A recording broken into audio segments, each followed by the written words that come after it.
Ribuan orang tua menabung bertahun-tahun, bahkan puluhan tahun.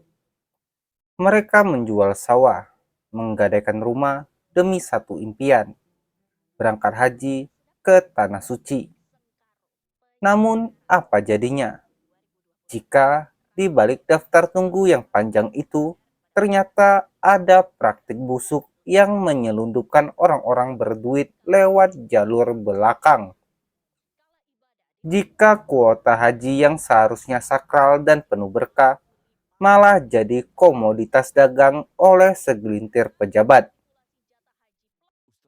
Dan di tengah pusaran itu, nama seorang ustadz ternama ikut terseret. Khalid Basalamah, pendakwah yang dikenal tegas dan idealis, duduk di ruang pemeriksaan KPK. Apakah ini bagian dari upaya pembenahan atau ada yang lebih besar yang belum terungkap?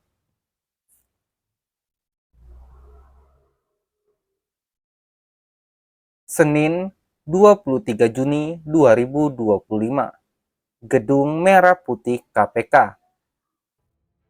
Sosok berjubah putih dan tenang memasuki gedung lembaga anti rasuah itu. Khalid Basalamah, pemilik Biro Perjalanan Haji dan Umroh, diperiksa terkait dugaan korupsi kuota haji khusus 2024. Apa yang terjadi? Indonesia mendapat tambahan 20.000 kuota dari Arab Saudi tahun lalu. Tapi pembagian jatah itu menuai kontroversi. Setengahnya untuk haji reguler, setengahnya lagi, ya 10.000 kuota dialokasikan untuk haji khusus. Masalahnya, siapa yang mengatur ini?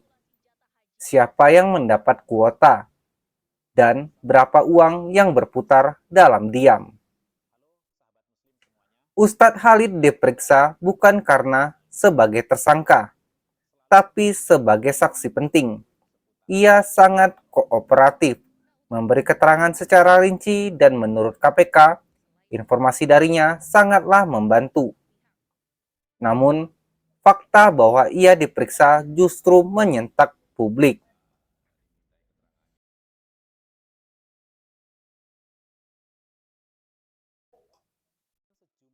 Kasus ini menyimpan luka lama.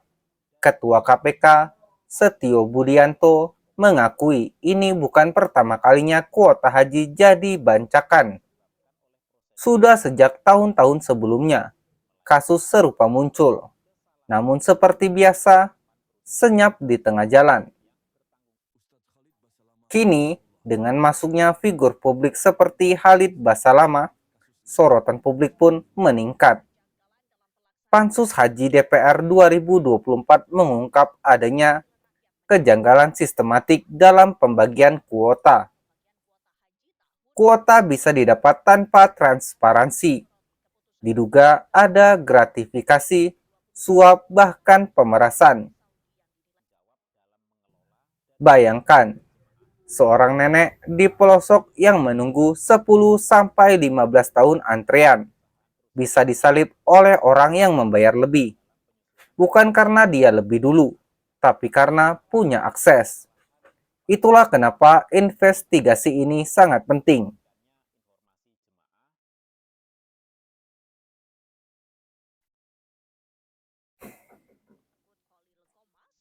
Dalam dunia politik Indonesia, urusan haji adalah ladang basah. Bukan hanya ibadah, tapi juga proyek besar. Anggaran triliunan rupiah, perjalanan luar negeri, kunjungan kerja, dan tentu kuota.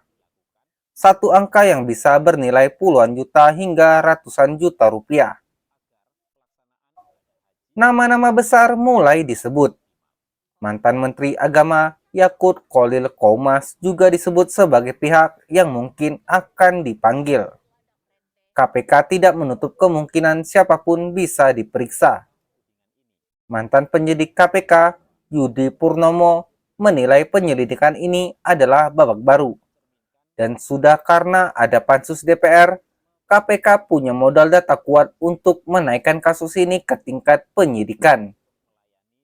Kini semua menanti siapa yang akan ditetapkan tersangka.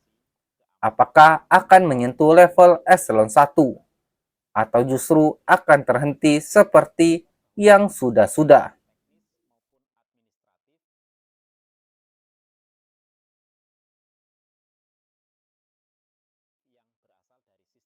Kasus ini bukan cuma soal hukum, ini soal pengkhianatan terhadap harapan umat.